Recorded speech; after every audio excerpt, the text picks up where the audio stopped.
katika Sayuni, kanisa iliyoandikwa mbinguni katika Sayuni. Kanisa iliandika mbinguni katika Sayuni.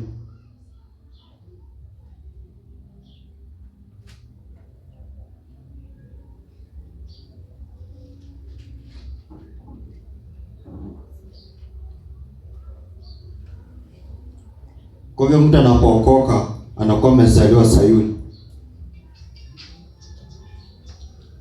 Mtu anapookoka anakuwa amezaliwa Sayuni. Anakuwa amezaliwa Sayuni. Kwa watu ambao katika Sayuni ni wale ambao wameokoka. Na kusoma ile maandiko ambayo tunasoma ya Obadia 1:17 itakueleza hiyo.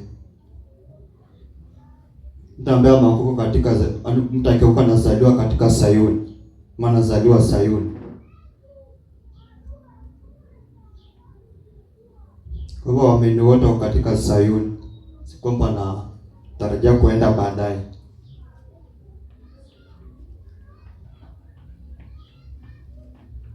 Kwa hivyo tuko katika Sayuni kwa sababu tuko ndani ya Kristo.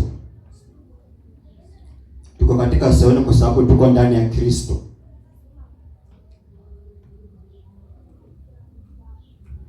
Tuko katika Sayuni kwa sababu tuko ndani ya Kristo.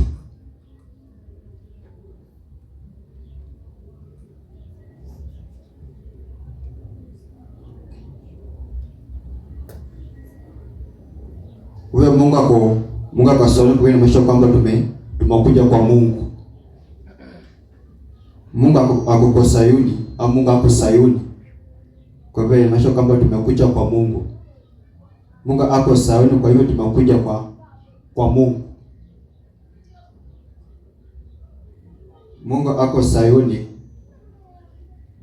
tumekuja kwa Mungu. Kwa kama Mungu ako Sayuni tumekuja Sayuni, maisha kwamba tumekuja kwa Mungu. Kwa hivyo sio kama natarajia tuende kwa Mungu baadaye. Bali bado natarajia tutakuja kwenda kwa Mungu. Kama tutakuja kumfikia Mungu. Kwa hivyo tuko kwa Mungu tayari. Kama tuko Sayuni tuko kwa Mungu.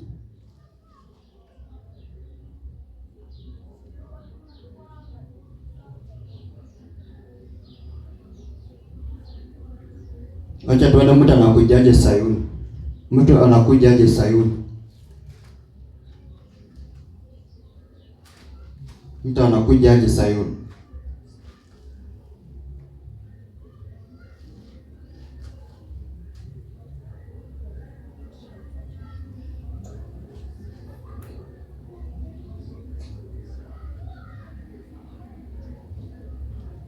Soma Waebrania 10:19.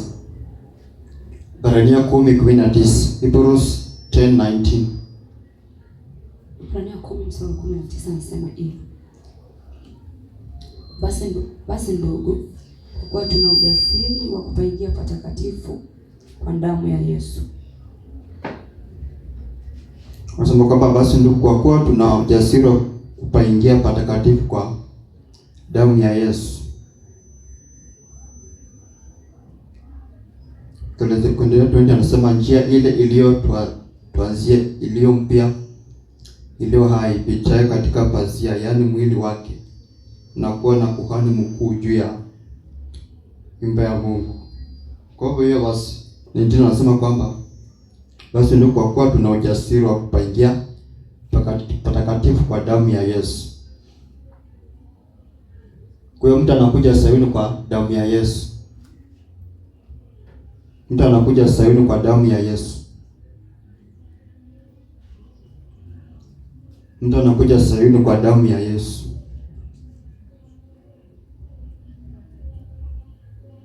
Kwa hiyo tukisema damu iongeleli kwa damu iongeleli ambayo kwa mwili yetu. Kuongelea damu anaongelea kazi timilifu ya Yesu Kristo. Kwa kuzikwa na kufufuka kwake. Kwa hivyo damu ya Yesu ni lugha ya picha.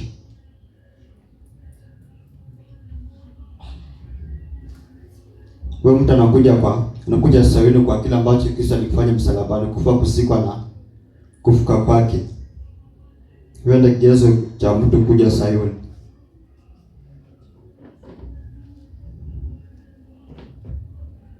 Kwa hiyo tunakuja Sayuni kwa kufa, kuzikwa na kufufuka kwa Yesu Kristo. Kufa, kuzikwa na kufufuka kwa Yesu Kristo. Kwa mtu akiingia akiamini hicho, anakuwa ameufikilia Sayuni. Kwa mimi hicho anakuwa ameufikilia Sayuni.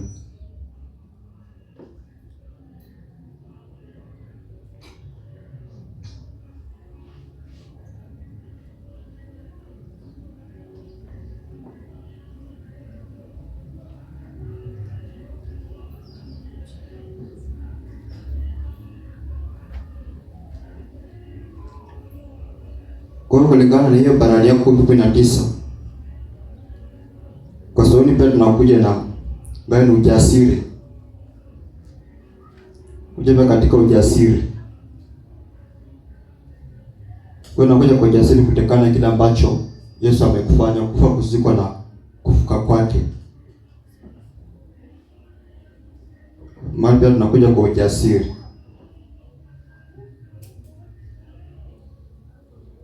Kwa hiyo tunakuja Sayuni kwa kile ambacho Kristo amekufanya. Tunakuja Sayuni kwa kile ambacho Kristo amekufanya, kufa, kuzikwa na kufuka kwake.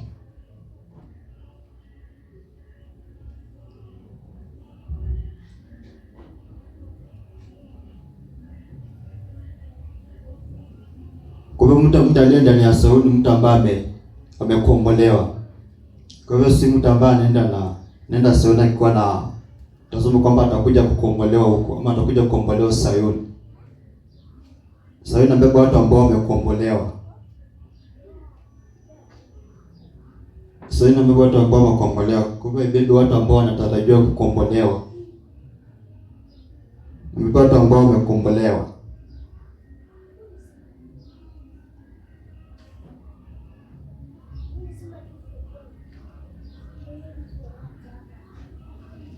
Kwa basi mwamini si mtu ambaye anatarajia kwamba pata ukombozi. Pia kwa Biblia kuna mahali pia imetumika kama ukombozi kwa muktadha. Kwa hivyo Peter tutapata kwenye eleza ni ukombozi gani ambao anaongelea. Ile si ukombozi ambayo inafanyika kwa makanisa mingi. Kwa mwamini mtu ambaye amekombolewa. Mwamini mtu ambaye amekombolewa.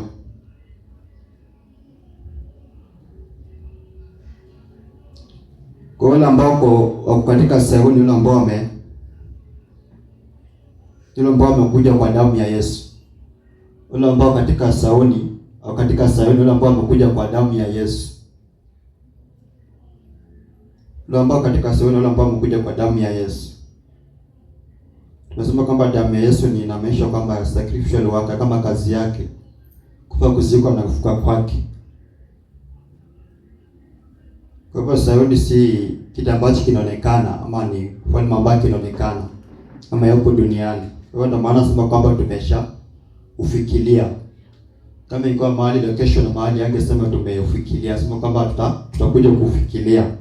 Kwa hivyo asimbuze Sayuni ya duniani kama kitu ambacho ama ni mahali, hapana. Kwa hivyo Sayuni mahali penye tuko kumesha kwamba si kitu ambacho kinashikika, kinaonekana ama ni mahali. Mtu ambaye kwa ndani yake mtu ambaye katika Sayuni.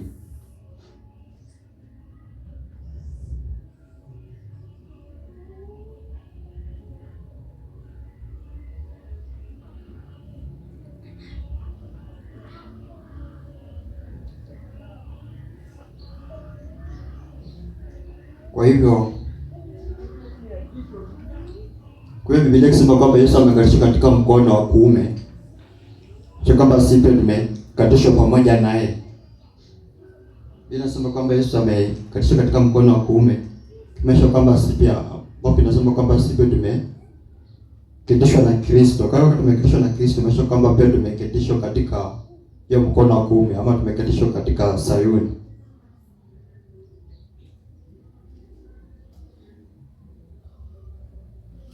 Kwa mkono wa kuume imaanisha kwamba ni mkono wa kulia, ama na kulia chakula. Imaanisha kwamba ni mamlaka ama uongozi. Kwa hivyo si katika Kristo pia tuko na mamlaka, tuko na tawala. Kwa hivyo kama Kristo anatawala, pia tunatawala naye. Tunatawala na Kristo pamoja.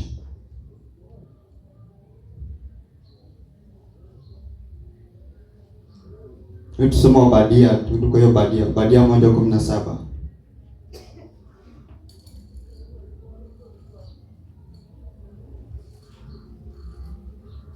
Obadia 1:17. Nasema hivi: bali katika mlima Sayuni watakuwako wenye kuokoka, nao utakuwa mtakatifu, na nyumba ya Yakobo watamiliki milki zao. Sasa bali katika mlima Sayuni watakuwako wenye kuokoka, na utakuwa mtakatifu, na nyumba ya Yakobo utamiliki milki zao. Kwa hivyo nasema kwamba watakuwako watu. Hiyo neno tukiangalia kwa King James anasema kwamba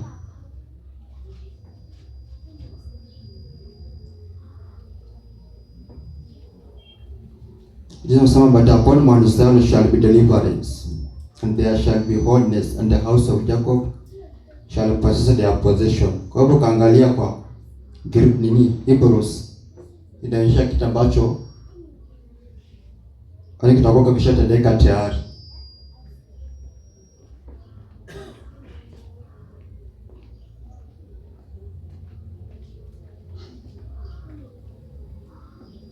Kuangalia kwa Hebrews ni Peleta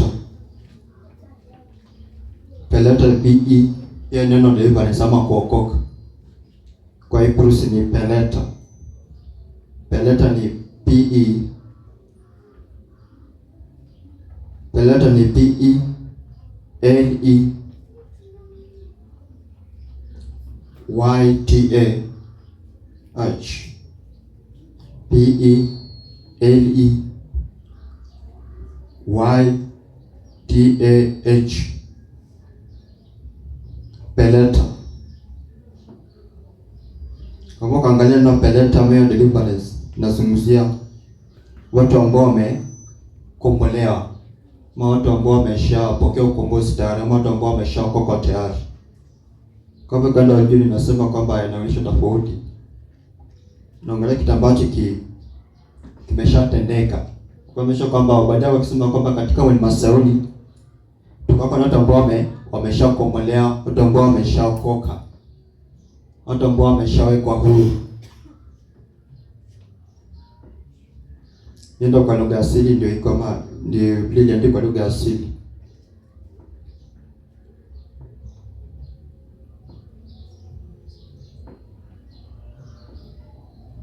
Kwa mtu ambaye kwa ndani ya Kristo ni mtu ambaye ameshakombolewa. Mtu ambaye kwa ndani ya Kristo ni mtu ambaye ameshakombolewa.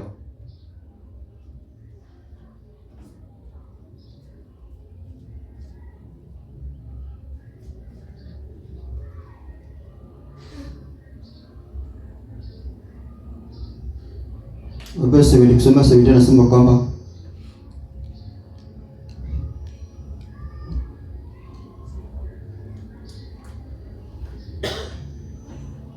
bali katika mlima Sayuni utakuwako na wenye kuokoka, na utakuwa mtakatifu, na nyumba ya Yakobo itamiliki milki zao.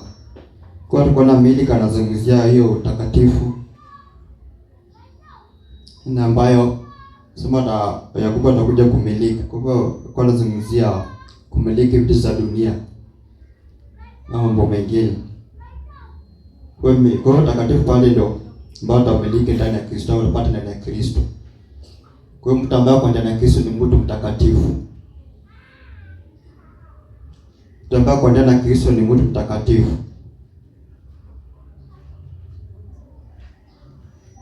Wewe muamini ni mtu mtakatifu. Kwa hiyo muamini si mtu ambaye anatarajia kupata utakatifu. Maana tarajia siku moja atakuja kufanywa mtakatifu. Talienda na Kristo ni mtu mtakatifu. Kwa hiyo mtakatifu nikasema kwamba si kutenda dhambi ama kutokosea. Mtakatifu kuangalia kwa lugha asili ni kutengwa kwa sababu ya kusudi la Mungu. Kwa hiyo mtakatifu si kwamba kutokosea ama kufanya jambo mbaya. Mtakatifu napata utakatifu mtu ambaye amekuwa kama ndani ya Kristo ni asili yake, kama ni hali yake jinsi alivyo katika Kristo. Kwa mtu ambaye kwenda na Kristo, mtu ambaye ameshatengwa ama mtu ambaye ametenganishwa kutoka kwa ulimwenguni hadi ndani ya Kristo. Biblia inasema kwamba sisi tuko ulimwenguni bali sisi sio ulimwenguni. Kwa hiyo ndio pate hivi ni utenganisho kwamba tumetengwa ulimwenguni hadi katika Kristo.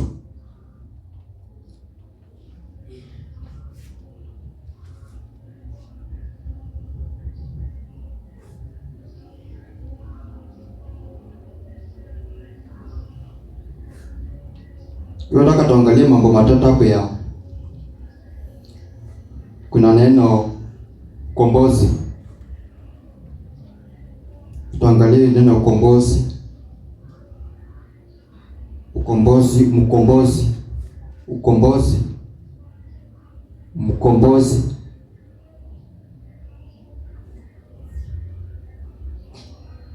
Alafu mkombolewa. Ukombozi, ukombozi, alafu mkombozi na mkombolewa. Ukombozi ni nomino, alafu mkombozi ni mtu ambaye anakomboa watu. Mkombolewa ni mtu ambaye amekombolewa ama muamini. Tunataka tuangalie neno ukombozi, mkombozi, ukombozi.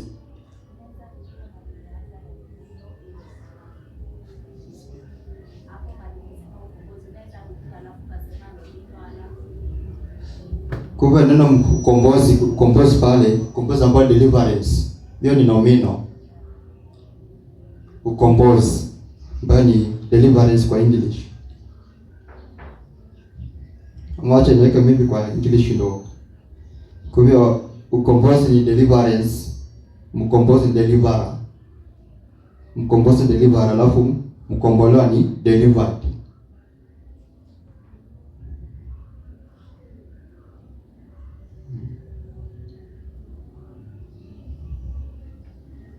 Kwa ukombozi ni deliverance, alafu mkombozi deliverer. Mtu ambaye anakomboa. Mkombolewa delivered, ama mtu ambaye amekombolewa ama mtu ambaye anakombolewa.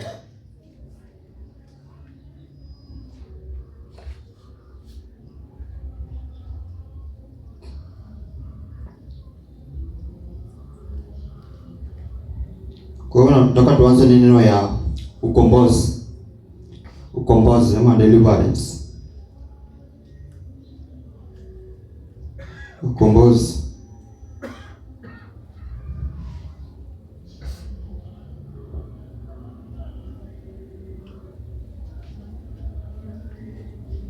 Kwa neno ukombozi penye imetumika kwa Agano Jipya. Imetumika kwa Kigiriki ni rumai. Neno ukombozi ama deliverance kwa Kigiriki ni rumai.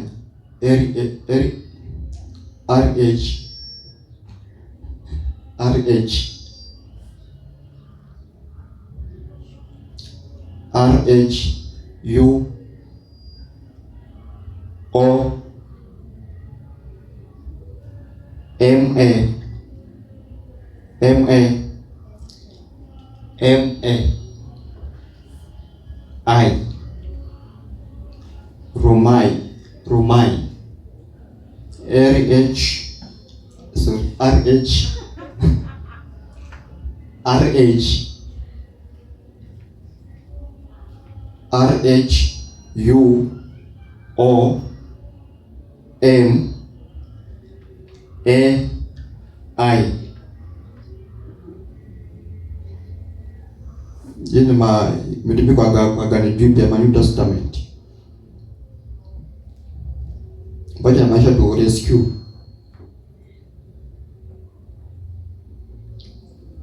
Rescue.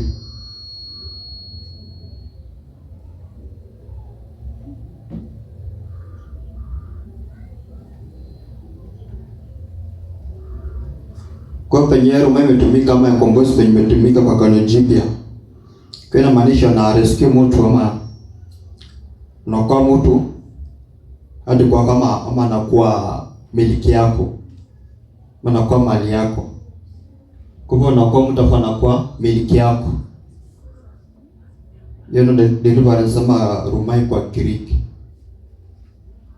Imetumika kuonyesha kwamba unaokoa mtu alafu mtu anakuwa miliki yako, anakuwa miliki yako.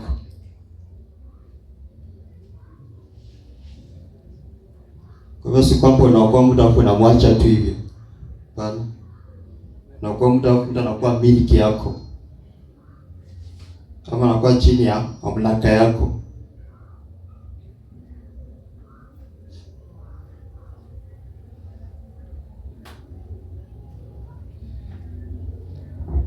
Kwa hiyo unapata kwamba unaenda na unaokoa mtu ambaye amefungwa, ama unaokoa kutoka katika ufungo,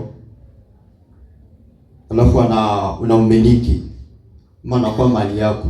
Unaokoa mtu kutoka katika ufungwa, alafu anakuwa mali yako. Ndio deliverance inatumika katika Agano Jipya. Unapata kwamba ukombozi unaokoa mtu ambaye katika ufungwa, unamokoa kutoka katika ufungwa, alafu anakuwa miliki yako. Kwa hivyo siko tunaokoa mtu alafu unamwacha hivi. Kwa hivyo kutoa pepo kwa mtu Yesu kwa ukombozi. Maana kushatoa pepo si kwamba anakuwa miliki yako. Kwa unamwacha, kwa hivyo Yesu kwa ukombozi. Ukombozi ni kuondoa mtu mahali alafu unamleta anakuwa miliki yako ama anakuwa mali yako.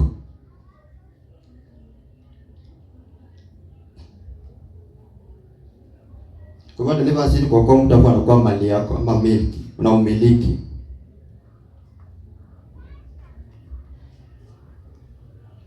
Kwa hivyo katika ukombozi tumika katika Agano Jipya, ukishaokoa mtu umwachi hivyo, ama ukishakomboa mtu umwachi hivyo akae tu wiki vyake tu. Hapana. Ukishakomboa mtu na mleta kwako anaumiliki, unaumiliki. Kwa hivyo mkomboe alafu unamwacha tu hivyo, anilete kuishi kivyake ama kaa kivyake.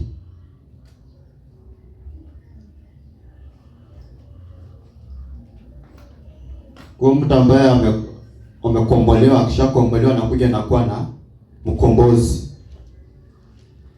Akishakombolewa anakuja na kuwa na mkombozi ama anakuwa miliki ya mkombozi.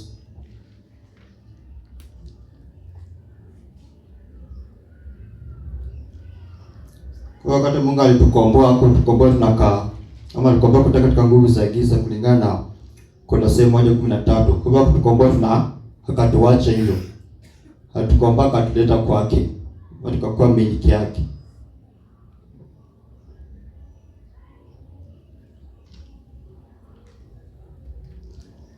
Kwa wakati unakombolewa unabaki na mkombozi.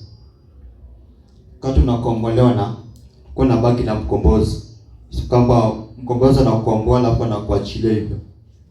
Wakati unakombolewa unakuwa na mkombozi, unabaki na mkombozi.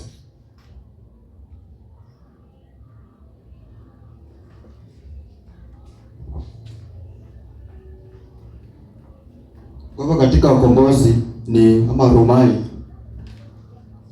unakomboa mtu hadi kwako, unakomboa mtu hadi kwako. Katika ukombozi kwa tunajipa marumai, kukomboa mtu hadi kwako. Sio kwamba unamkomboa alafu unamwacha, unakomboa mtu alafu unamleta kwako, unamiliki. Soma Kolosai 1:13. Kolosai 1:13. Colossians chapter 1 verse 13.